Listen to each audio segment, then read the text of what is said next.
प्रभु की माया। एक बार देव ऋषि नारद भगवान कृष्ण के पास द्वारिका पहुँचे। भगवान कृष्ण ने सिंहासन से उठकर उनका स्वागत सत्कार किया और पूछा, आओ नारद, कैसे आना हुआ?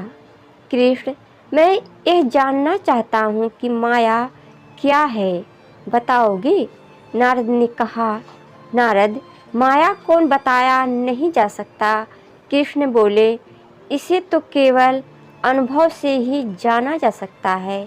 मेरे साथ आओ, कहकर कृष्ण नारद को द्वारिका से बाहर ले चले। शीघ्र ही वे एक मरुस्थल में जा पहुँचे।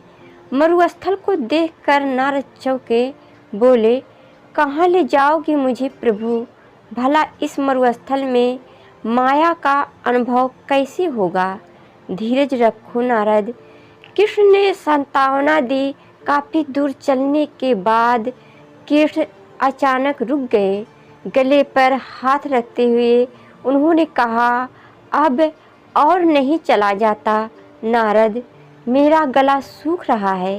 यह पात्र ले जाओ और कहीं से जल लेकर आओ, घबराइए मत कृष्ण। नारद ने पात्र लेती हुई कहा, मैं अभी जल लेकर आता हूँ। नारद जल की खोज में निकल पड़े।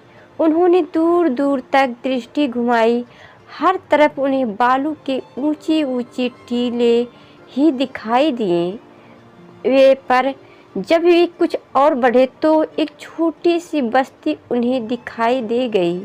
नारद बस्ती के समीप पहुँचे तो एक कुएं पर पानी भरती एक नवयुवती उन्होंने देखी। नवयुवती बहुत ही सुंदर थी। देवी, थोड़ा सा जल पिलाकर मेरी प्यास बुझाओगी? मैं बहुत प्यासा हूँ। नारद ने कहा, हाँ हाँ, क्यों नहीं, लीजिए, जल पी लीजिए। युवती के मुंह से बीड़ा के तारों जैसी झनकार के शब्द निकले। उसने जल पात्र से नारद को जल पिलाया। इस बीच नारद मुग्ध भाव से जल पीने के साथ साथ उसका रूप निहारते रहे। यह तो कोई देवी ही है, वह ये भी सोचते रहे। नारद उस सुंदरी के पीछे पीछे उसके घर पहुँचे। वहाँ एक अधेड़ आयु का पुरुष बैठा था। क्या आप ही इस घर के स्वामी हैं? नारद ने पूछा। इस घर का ही नहीं, मैं सारे गांव का स्वामी हूँ। तुम्हें क्या काम है महाराज?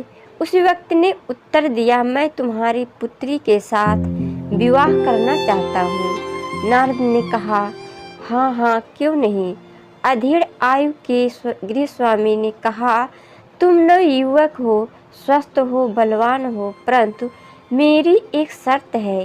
कैसी शर्त? नारद ने आशंकित स्वर में पूछा।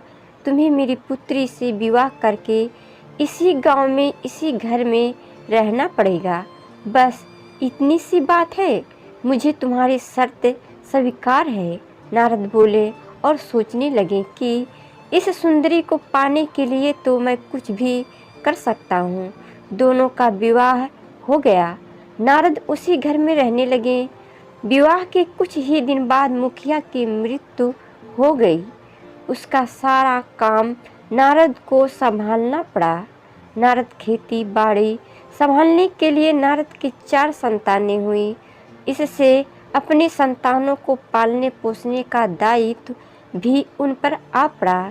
समय अपनी रफ्तार से बीत रहा था कि एक दिन आंधी तूफान और वर्षा तथा बाढ़ के रूप में उन पर विपत्ति टूट पड़ी। पत्नी और बच्चों को नौका में बैठाकर नारद हरहराते पानी में जान बचाने का प्रयास करने लगे, परंतु बाढ़ का ऐसा रेला आया कि नाव उलट गई। नारद की पत्नी और चारों बच्चे बाढ़ के पानी में डूब गए। नारद ने उन्हें बचाने की भरपूर कोशिश की, लेकिन सफलता न मिली। बाढ़ का पानी नारद के बच्चों और पत्नी को ले गया। थोड़ी ही देर बाद पानी का दूसरा रेला आया, जिसने नारद को किनारे पर ला पटका। तट पर बड़े नारद विलाप करने लगे, हाय विधाता, यह क्या हो गया? पत्नी गई, बच्चे डूब गए, हाय। अब मैं अकेला जी कर क्या करूँगा। तभी उन्हें कृष्ण की आवाज़ सुनाई दी, नारद, मैं बहुत प्यासा हूँ, जल लाए।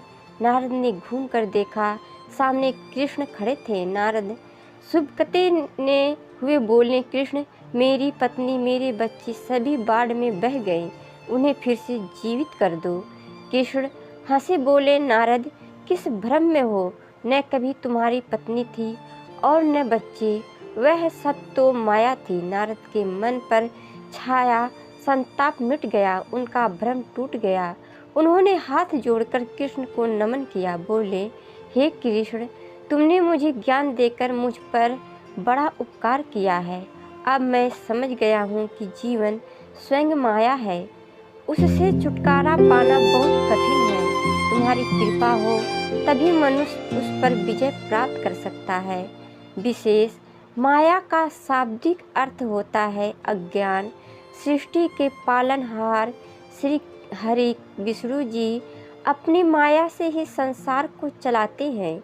जो व्यक्ति श्रद्धा पूर्वक उनकी निस्वार्थ भाव से भक्ति करता है, धर्म के मूलभूत सिद्धांतों का अनुसरण करता है, उसे मुक्ति मिलती है और माया का प्रभाव उसके जीवन में नहीं रहता।